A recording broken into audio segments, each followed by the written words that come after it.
which I'll get more into in a moment. So we're so excited to have you all with us today for this important discussion and event about the importance of community engagement, community empowerment, student empowerment, and the fight for a livable future.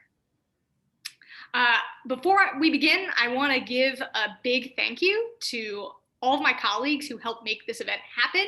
And that's Megan Ahern, Lisa Solomon, Eric Wood, Sadia Hawk. I totally mispronounced your last name, Sadia, and I apologize. And please correct me when you introduce yourself later. And Taylor Scarpa. I also want to give a big thank you to our guest speaker, who you're going to be hearing from later, Judith Enck, who I'm sure she's going to tell you all about, but she is a former NYPIRGer herself, so she's got roots with us. Look at that, an Earth Day pun. You guys get it? Because trees? Anyway, so a quick programming note, because we do have a lot of you here, all of your mics are muted. If you have questions throughout the event, including questions for our keynote speaker, please direct them directly to Eric Wood in the chat. We will do our best to answer everyone's questions. We'll also be sharing links and resources in the chat box throughout the event. When you post your questions in the chat box, please do share your city or school. And at the end of the event, we would love to take a group screenshot of all of our homemade signs for Earth Day. So get those ready when we make that announcement. With all of that, let's get into why we've all gathered here today. As we are all keenly aware, we are in the midst of a global climate crisis that demands urgent action. The UN State of the Climate Report came out this past week, finding a, quote, relentless intensification of the climate crisis in 2020. Extreme weather events broke records across the world. The North Atlantic hurricane season had its largest number of named storms on record. That number is 30. I imagine many of you here remember over the past summer and fall that all the way here in New York, we were able to witness the horrifying wildfires out in California with skies that were tinged orange for a day. So we see firsthand that extreme weather events are increasing in frequency. And additionally, New York is no stranger to this. Our waters are threatened by a number of water quality issues, be it from the fossil fuel industry that has put us in the climate crisis to begin with, emerging contaminants, chemicals that are unregulated but can end up in our drinking water, and the plastic pollution crisis. There are millions of tons of plastic waste that enters our oceans every year, and that very same plastic waste, the production of those plastics, is contributing to the climate crisis that we are in. Sadly, as I stated, we are experiencing the horrifying impacts of climate change in New York already, from hurricanes Irene and Sandy to communities that are suffering from poor air quality and high asthma rates. We know that we have to take dramatic action to reduce greenhouse gas emissions by 2030 if we're going to avoid the most devastating impacts of climate change. We know that we have to protect our drinking water from toxic polluters, and we know that we have to combat plastic pollution that our oceans and our waterways and our communities are drowning in. Thankfully, New York has adopted some bold climate policies, in particular, the Climate Leadership and Community Protection Act, which sets into law that New York State has to achieve net zero greenhouse gas emissions by 2050 and 100% renewable electricity by 2040.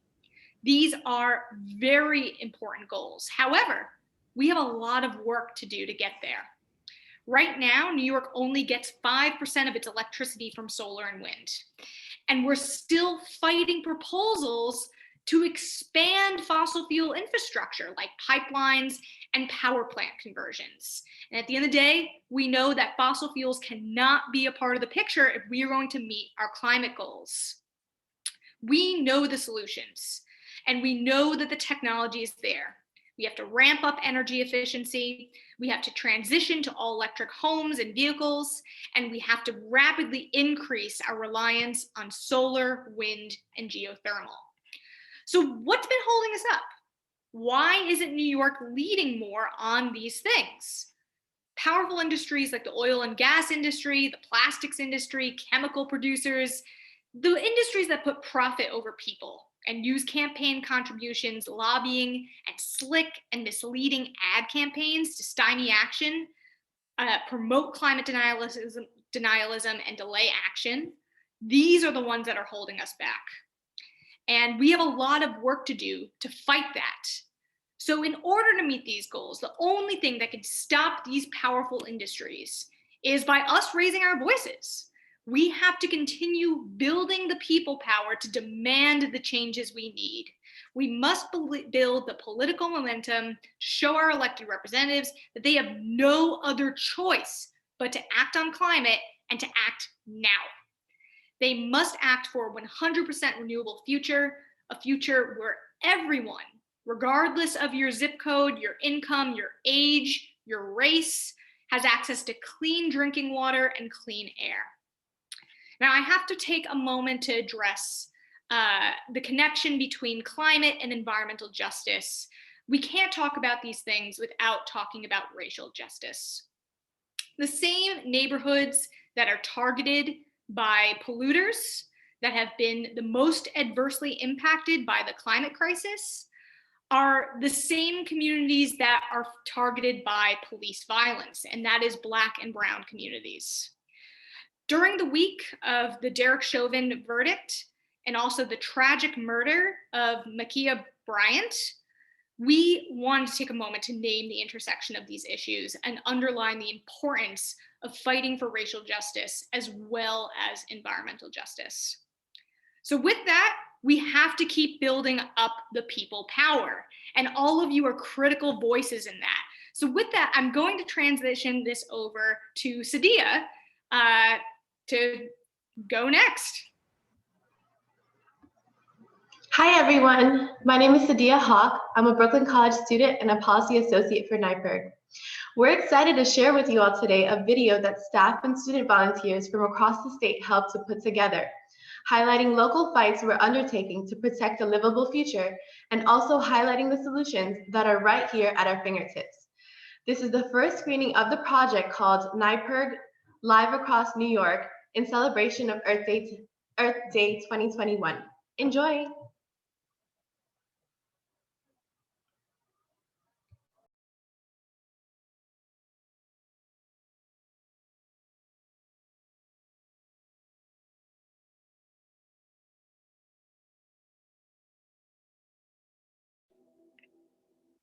Hi, my name is Janine Vasquez. I've been working with NYPIRG to fight the NRG Astoria frac gas plant proposal. I am here at the Astoria generating station where NRG wants to build another frac gas plant here and increase air pollution into an area that has already suffered from high asthma rates and other air-related illnesses. The people here shouldn't have to face the consequences from the greed of a corporation that doesn't care about the people living here. Hi, my name is Kennedy, and I am a student at SUNY ESF and an intern at NYPIRG. I'm here at the Fenner Wind Farm in Fenner, New York. Expanding clean energy projects like these amazing wind farms is the direction that New York needs to move in to fight climate change while still meeting our energy needs. Here with NYPIRG. This is the Niagara River right next to Lake Erie, one of our gorgeous Great Lakes. This area is teeming with wildlife, and we need to make sure that we're taking into consideration the impact that we have on these local ecosystems. Did you know that 80% of the litter found in the Great Lakes is plastic? That means 22 million pounds of plastic is entering into our Great Lakes every single year. This is simply unacceptable. Hi, my name is Sadia Hawk. I'm a Brooklyn College student and a policy associate at NYPIRG. I'm here today visiting Share We Can, which is a nonprofit organization and a bottle and can redemption center in Brooklyn. New York's bottle bill, which has a 5-cent deposit on many beverage bottles and cans, has been New York's most effective litter reducing measure and provide supplementary income for people who collect these containers. New York can reduce its plastic waste by expanding the bottle bill and banning single-use plastic items. Hi, my name is Taylor Scarpa, and I'm a student at Syracuse University and a legislative associate with NYPIRG. I'm talking to Kathy Dawson, a mom, nurse, and resident from Hoosick Falls. Yes, thanks for chatting with me today, Taylor. I've been a resident of Hoosick Falls for almost 40 years, and in 2015, we learned that Hoosick Falls had toxic levels of PFOA in our drinking water. Needless to say, this is devastating. We are still fighting to get our water clean and for all New Yorkers to have access to clean, safe water. Hi, my name is Aaliyah. I'm a Brooklyn College student, and I'm here at the Greenpoint LNG facility in North Brooklyn. Greenpoint LNG is currently applying to expand its operations in this community. We need to make sure that New York does not approve this proposal for increasing the amount of dangerous liquefied natural gas coming into this community. Hello, my name is Julian Moore, and I'm with NYPIRG. I am here at 100 Flatbush in Brooklyn, at the future site of New York City's first 100% electric building. Moving forward, we need to follow this model and make sure that gas is banned in all new building construction in New York City, and that all new buildings constructed are 100% electric statewide. Hi, my name is Bailey, and I'm a NYPIRG student at Purchase College. I'm here at Shadowbrook Lake in Newburgh, New York. In 2016, high levels of dangerous chemicals called PFAS were found in Newburgh's water. Hi, Bailey from SUNY Purchase here again. Last year, high levels of dangerous chemicals called PFAS were found in Rockland's water. Ever since, residents have been fighting for clean water and justice for their community. This is why NYPIRG is fighting for New York State to have stronger drinking water standards and protection. Hi, my name is Jonna Berger, and I'm a SUNY New Paltz student. The proposed expansion of the Dan Scammer power plant here on the Hudson River poses a threat to the environment and the public health of myself and everyone else in the Hudson Valley. We must immediately stop the Dan Scammer frack gas power plant. Hi, my name is Celeste Esposito, and I'm an intern with NYPIRG here at SUNY Cortland. I'm here visiting the solar panels on campus, which helped Cortland become the first SUNY to go 100% green energy for our electricity. All SUNY and CUNY schools should follow Cortland's example and also make rapid transitions to 100% renewable energy to power their campuses. Hi, my name is Liz Moran, and I'm the Environmental Policy Director with NYPIRG. Behind me, you can see the Norlight Hazardous Waste Incinerator, and right over here is Saratoga Sites, a housing complex. I'm talking with Joe Ritchie, who has lived at Saratoga Sites his entire life. For decades, Norlight has been polluting my neighborhood with hazardous waste, and recently with the burning of PFAS chemicals, horrible chemicals that cause cancer and other various diseases. For far too long, I have seen my friends and family get sick because of this facility. The state needs to enact a statewide banning on the burning of PFAS chemicals and to also shut this facility down for its decades-long environmental justice issues.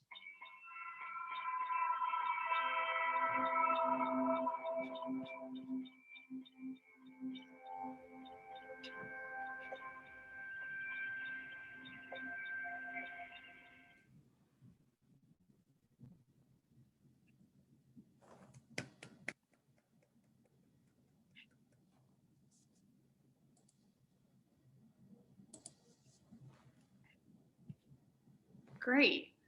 Hope you all enjoyed that. It was intended to give 5 out of 5 in the chat. That's great. Yes, please do share your rankings. I see a lot of clap emojis. We love that. I'm going to turn this next portion over to Taylor Scarpa, who will be introducing our keynote speaker for the evening. Taylor. Hi, my name is Taylor, and I'm a student at Syracuse University and a policy associate with NYPIRG. I'm thrilled to introduce our keynote speaker for the event, Judith Enck. Judith founded Beyond Plastics in 2019 to end plastic pollution through education, advocacy, and institutional change. Judith has held top influential positions in state and federal government. Appointed by President Obama, she has served as the regional administrator of the Environmental Protection Agency, overseeing environmental protections in New York, New Jersey, New York, New Jersey, 8 Indian nations, Puerto Rico, and the U.S. Virgin Islands. Previously, Judith served as Deputy Secretary for the Environment in the New York Governor's Office and Policy Advisor to the New York State Attorney General. She was a Senior Environmental Associate with the New York Public Interest Research Group, served as Executive Director for Environmental Advocates of New York, and the Nonprofit Resource Center, and is a past president of Hudson River Slope Clean Water. Judith appears on a weekly public affairs radio show on a local NPR affiliate, the Roundtable of WAMC in Albany, New York. Thank you, Judith, for joining us tonight. Take it away. Thanks, Taylor. It is so wonderful to be with all of you. And that movie was amazing. I noticed two things. Liz, you can get rid of that slide if you want. I noticed two things. One is all of those issues are so important. And that was just a little slice of the environmental challenges going on throughout the state.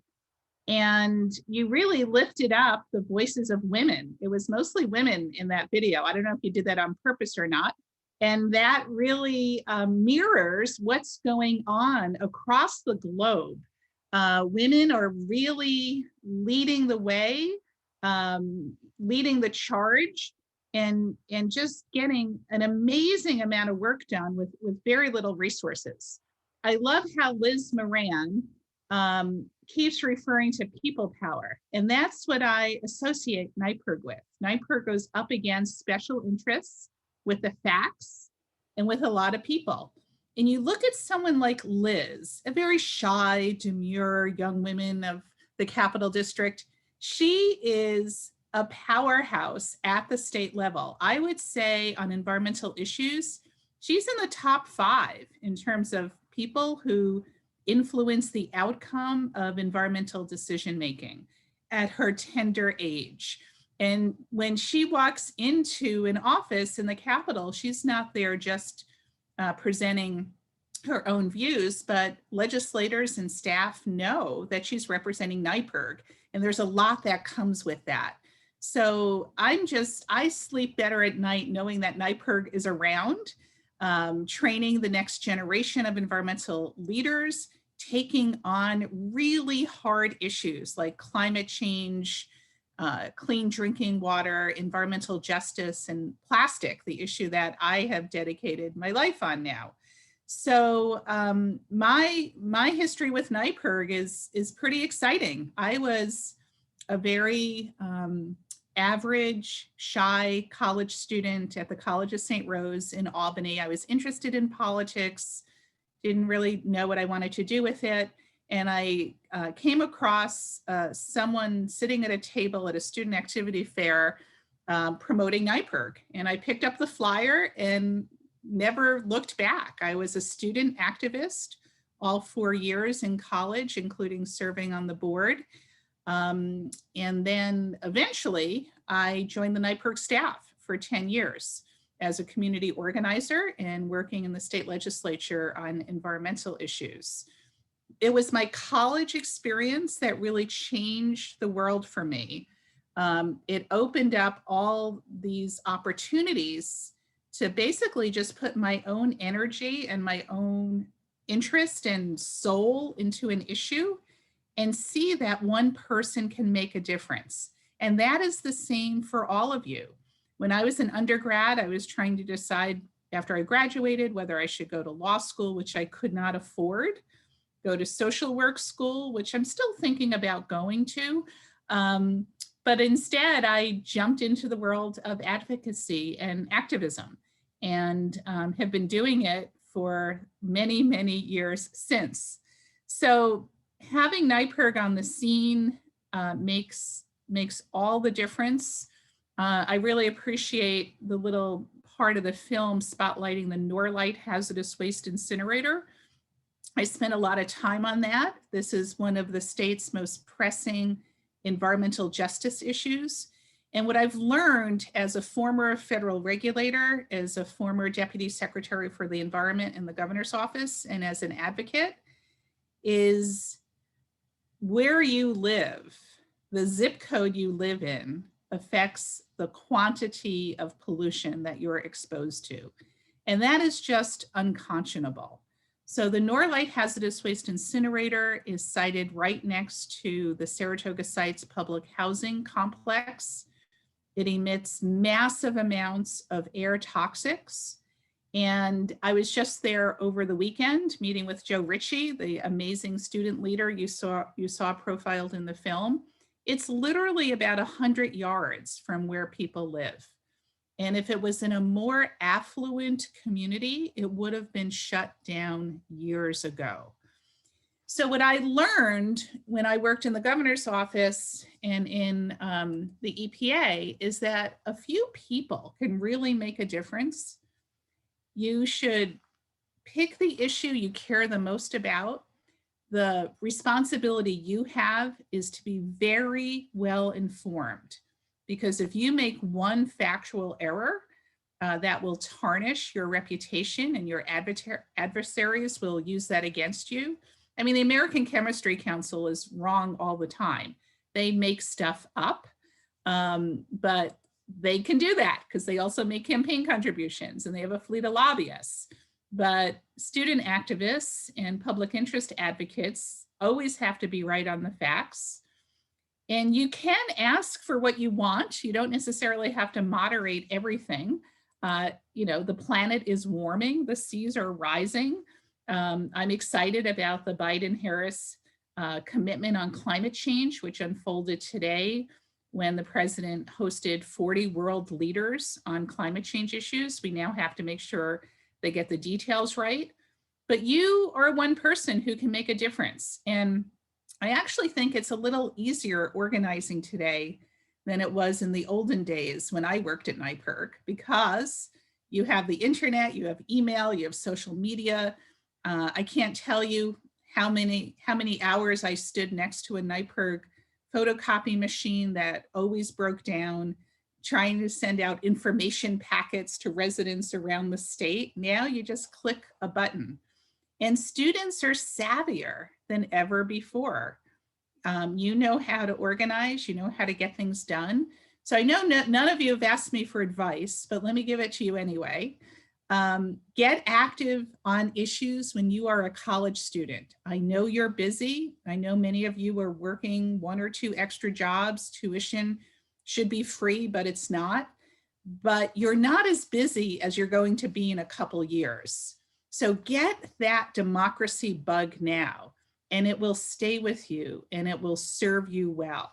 Whether you go on to further education, whether you become a union organizer at your workplace, whether you head up your faith organization, the skills you get at NYPIRG stays with you. Liz, could you just pop up the next slide? The stakes are very high. Our American lifestyle is unsustainable. And this is the root of almost every environmental problem plaguing our nation. The United States has 4% of the world's population, but we use 17% of the world's energy, still mostly fossil fuels. We gobble up 24% of the world's natural resources. And then not surprisingly, we generate 12% of the world's solid waste. So that means lots of incinerators and landfills in low-income communities and communities of color, whether it's municipal waste or hazardous waste like Norlite.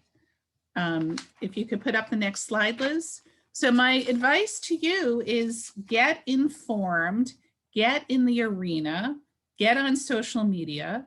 This is my organization, Beyond Plastics, and it's great to work with Lisa and Liz and others on plastics issues. If you want to hear my whole pitch on plastics, I'm giving a speech tonight to students at Williams College. The nice thing about Zoom is you can pop on for free. So after this, make dinner, go to the Williams College website, get the Zoom link, and at 7 o'clock, you can hear the whole pitch on plastics. I also teach an online class on plastic pollution that you're invited to take. It's a 1-credit class. The next version starts September 1st. 1 credit, or you can audit it. And it's been really interesting teaching this class online.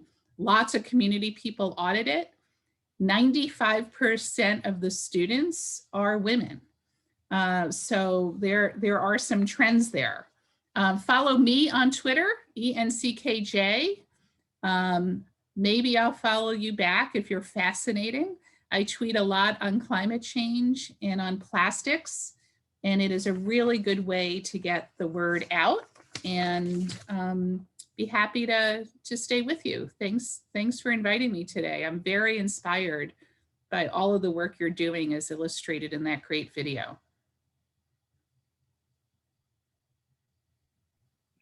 Thanks so much, Judith. So now we'll be opening it up for questions. So if anyone has questions they'd like to ask Judith, put it in the chat box directed to Eric Wood. I will kick things off.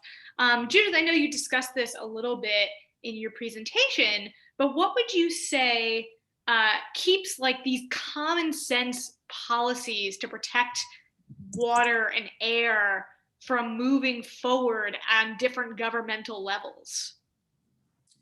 Well, one is the role of polluters. There are a lot of companies that have a lot of influence. They have a lot of lobbyists. They make campaign contributions. I've negotiated with really big companies over Superfund cleanups, and their goal is to delay the cleanup as long as possible because they get through another fiscal quarter.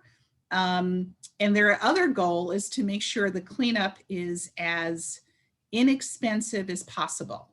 And so it's challenging dealing with the big polluters. I also think we need campaign finance reform. NYPIRG has been working on that for a long time. We have to get big money out of politics. And then when you shift to the regulatory agencies, I believe in public service. It kind of makes me sad when I go around talking to high school students and college students and I ask, how many of you are thinking about a career in government, working at the EPA or the New York State Department of Environmental Conservation? Hardly anyone raises their hand. And it was not always that case. I think, the Trump administration had a really corrosive effect on what people think about when they think of government agencies. But working for the government is public service. You can get things done, but it's slow. And then the problem with the regulatory agencies is they do not have a sense of urgency.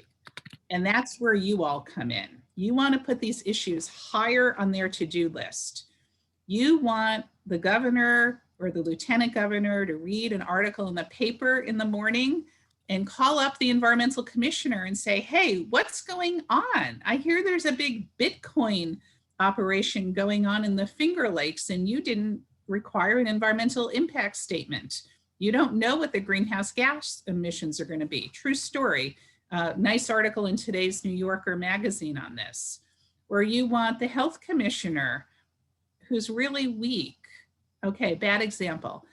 You want the consumer commissioner to call her staff in and say, why aren't we helping to enforce the plastic bag ban in New York City? Something I want to work with NYPIRG on is there are some stores that are mostly in New York City that are still handing out plastic bags at the checkout.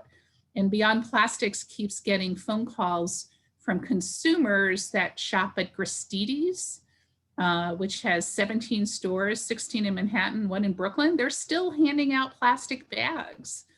So yesterday I called up this guy, John Castamatidis, who is the owner of Gristedes, and had a really rocky phone call with him.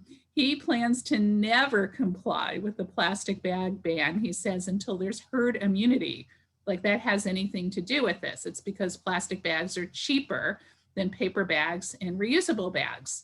So that's something we need to team up on. But why isn't the New York State Department of Environmental Conservation sending a staff person to Gristedes? This is really easy. This is not like chasing PFAS chemicals in drinking water. It's you own a chain of grocery stores and you're violating the law by handing out plastic bags. Why can't the New York DEC handle something like that? I don't know, but we'll find out. Thanks, Judith. So we have some more questions from our students. One question is, what is our most pressing plastics challenge? Well, I love working on plastics issues because you're taking on both the fossil fuel industry and the chemical industry at the same time. My devout my devout Catholic parents named me after St. Jude, the patron saint of lost causes. And taking on the fossil fuel industry and the chemical industry is not a lost cause, but it's hard. So I think we want to be focused on the low-hanging fruit, which is single-use plastic packaging. It's filling our oceans. We're turning our oceans into landfills. The other piece of the plastic issue that a lot of people don't understand is plastics are made these days by chemicals and ethane.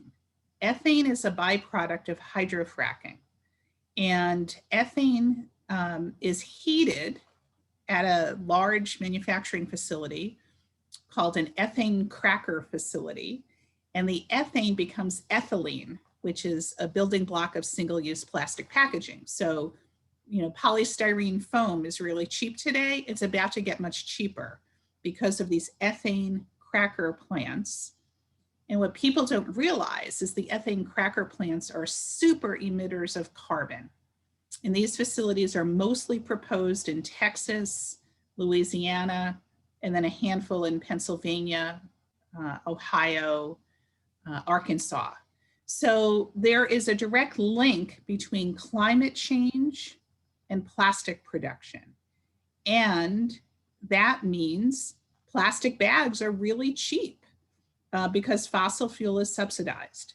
So I think that's our biggest challenge, is explaining to the public and policymakers that climate change plastic connection. I think people understand we're trashing the ocean.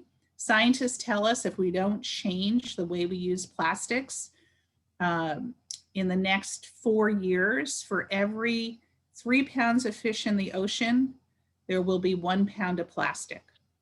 There was just a scientific study that came out in January by Italian researchers, for the first time identified microplastics in human placenta, both on the fetal side and the maternal side. We're all breathing in or drinking 1 credit card size amount of plastic every single week. You really should take my class or come hear my plastic speech tonight at 7 o'clock. There's so many components to the plastics issue, and it's user friendly. NYPIRG students and staff can tackle things like a plastic bag ban. We're trying to pass a bill in the New York City Council, plastic straws only upon request. SUNY New Paltz, hey New Paltz, they achieved an amazing thing. They got all the vending machines to get rid of plastic bottles and only serve soda in aluminum cans that can be easily recycled. You should be able to do that on every single college campus. Follow the lead of SUNY New Paltz. They got rid of plastic bottles in all of their vending machines. That's amazing.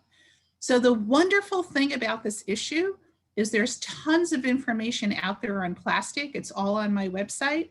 And there's endless things that you can do at the local level and at the campus level to tackle this. Great. And you mentioned microplastics, Judith, and we did get a question about that. The question is if there's an effective way to remove microplastics, or is there a way to physically remove them? I think this question would be specifically about in our water, but what do you know about removing microplastics? Once it gets in the water, it's impossible to remove. So some of you may have seen the visual of plastic islands on top of the water in the ocean. They're called gyres. That's kind of misleading. Most plastic in the ocean falls to the sea floor, and it's consumed by fish and turtles and seabirds and you and I.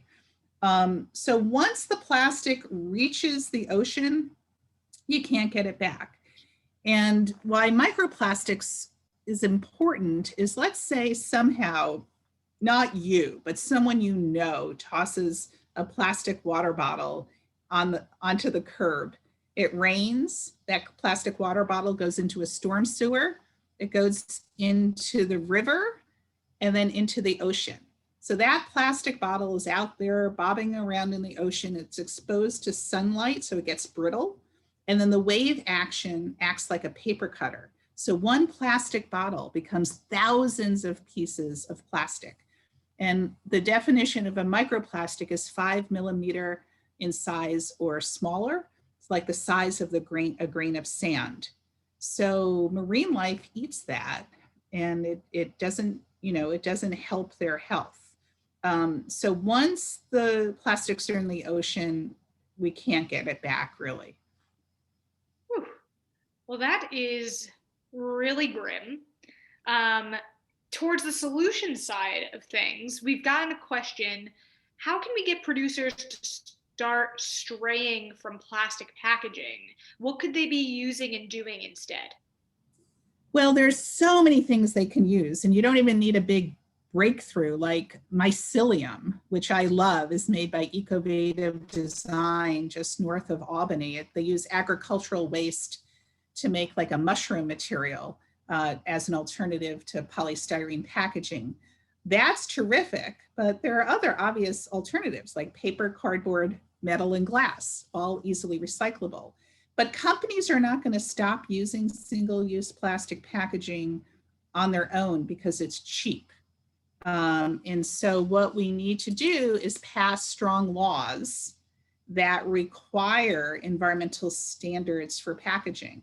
And there is an approach called extended producer responsibility. It's a terrible name. No one knows what it means, but it's like pollute or pay.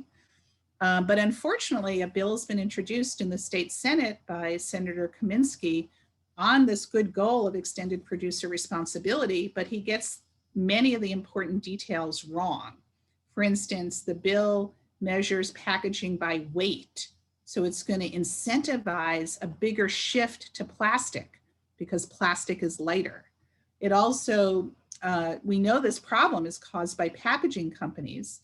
And so his bill puts packaging companies in charge of trying to solve the problem. So it's great that he's focused on the problem and is trying to do something, but the details really matter. And we're not going to see the shift that we need until there are new laws on the books. There are these maddening commercials. I don't know if you've seen them on CNN, where it's Coke and Dr. Pepper, and they're talking about bottle to bottle. That's all greenwashing. I love admitting people while answering questions. I hope you don't mind. I've been admitting people for the last 20 minutes. Not at all. Thank you. So we have time for about one more question. I'm going to try to wrap two in here. So one question is regarding paper. The question is that you've mentioned paper bags, and ultimately the question here is paper better than plastic? And then the part two to this question is mostly to connect with the solutions piece is, if there is a singular tactic that you would say in your experience is the most effective, students have time to do one thing, what would you say would be that thing? So let's do the easy one first. Paper is better than plastic, especially if it's recycled paper. And if the worst case scenario happens and it gets littered, it's not going to last for 100 years in the environment. It will biodegrade.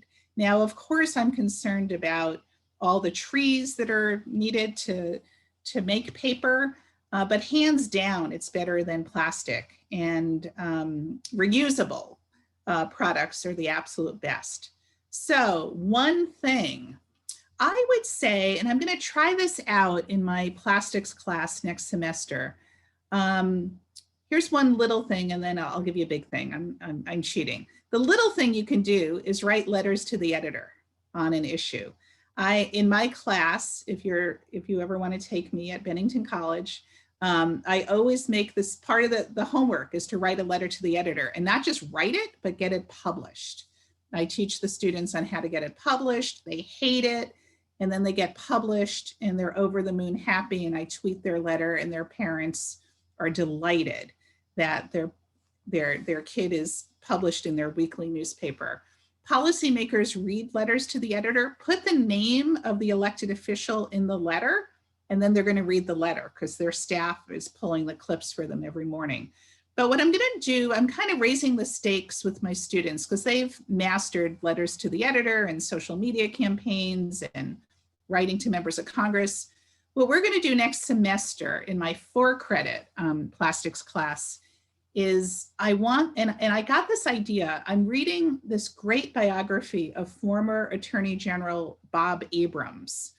He was a real legend as an attorney general, and he just published his biography. When he was a law student, one of his professors said he had to learn, all the students had to learn everything they could about their House of Representatives member, and they had to meet with the House member. And his House member wouldn't meet with him, and so he ran against him and beat him. So that's a really nice ending. I don't know if any of my students are going to do that, but I'm going to have my students adopt their member of Congress. They're going to become experts on their biography, their priorities. They're going to ask to meet with them. They're going to try to get other people to meet with them. So you can do that wherever you live. If you're an international student, adopt your House member where your college campus is. And it's kind of fascinating. You know, some of these House members are really interesting and some of them are dreadful. And you want to know that and then inform the community to hold them accountable. So I know that's not a little thing. Maybe you can work it into one of your classes, but let's launch it here. Adopt a House member and then regularly tell them what you think they should be doing on environmental and other social justice issues. That is great. Thank you so much, Judith. So that is all the time that we have for questions this evening. Please give Judith a big virtual round of applause. Hi, great to be with you. Can I leave now? You can. Thank you so much for joining us this evening. I do whatever Liz Moran tells me to do. I'll stay if you need me to stay, but if I can leave, that would be good too. If everyone has time, you should all listen to her wonderful plastic speech at Williams College this evening, virtually at Williams College this evening. Take care. Bye, Megan. Bye, Lisa. Bye, Liz. I'm not going to say goodbye to every block. Bye. Nice introduction, Taylor. Thanks. So with that, I'm going to turn it over to Eric, because we don't just talk the talk here, we do things. So Eric, what are we going to do? Well, first, yeah, thank you all. That was really fascinating. It always is to have Judith. And earlier in the event and in the RSVP email, we prompted everyone to make a sign related to people power, make polluters pay, whatever you can do. If you missed that memo, if you just want to take a sheet of paper and a pen, marker, anything right now, and just make a quick sign, a very small one like this. What we want to do is take a screenshot of everybody. Oh, I see a lot of people did get the memo, a lot of signs out here. Very good, very good. So we'll wait like 1 minute, and if anybody needs to make one really quick, and then we're going to take a screenshot. So let's all do this together. All right, and then is everybody ready? Wait 5 seconds here. We got 5, 4, 3, 2. Oh wait, I still see some coming on. We're gonna wait. We got a full screen of signs here, just about. Yeah. All right. So on the count of 3, everybody, make polluters pay. 1, 2, 3.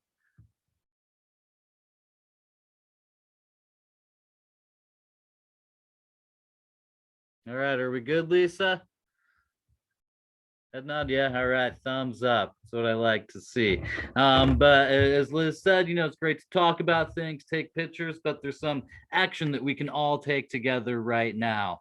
And if you have a phone available, please take out your telephone. We're going to be doing a mass call-in to Assembly Member Helen Weinstein. She is the chair of the Ways and Means Committee in the Assembly, where a bill to stop over $330 million in state subsidies to fossil fuel companies is currently sitting. I forgot to take a breath there, sorry. We're going to paste the phone number and the script to use in the chat. So if you, whether you talk to somebody or leave a voice message, just make note of that. If it's busy, try to call back in a few minutes or later. We're probably going to flood their lines here for a minute, but sure, you've all made a phone call before, but when we're at events like this, there's 100 people in a room and they get a surge of calls like this. They know that Judith just got you pumped up about something. Liz just got you pumped up about something. Let's call and let them know and see this change. Let's eliminate fossil fuel subsidies. This will get us one more step in the right direction. So I'll pick up my phone right now too. I'm going to mute myself and make this call that we are posting in the chat for you.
All right, well, they're gonna have a fun morning tomorrow. Thank you all for helping with that. And there's so many other things that we have to get active on right now. We're not gonna sit through and list them all, but what we are gonna do is if you RSVP to this event, we'll send you an email in a few days with a lot of actions you can take over the next week. A lot of exciting things to get involved in, including gas ban in New York City, and many other things like that. So look out for your emails. Stay active with us on social media. You probably already all follow us mostly anyway.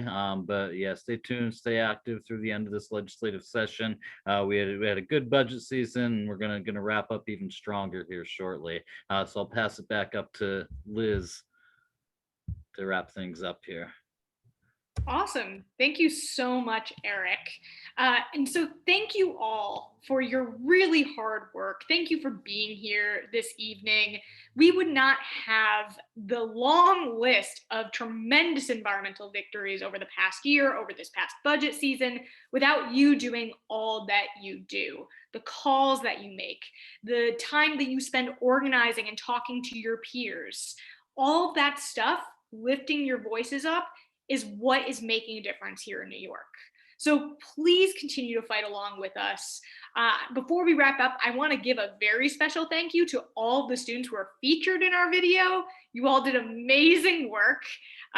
You are great. I can't wait to see you all on Broadway or in Hollywood next, where you'll have an even larger platform to call for our nation to act on climate. So thank you all again for coming this evening, and Happy Earth Day! Bye, everyone.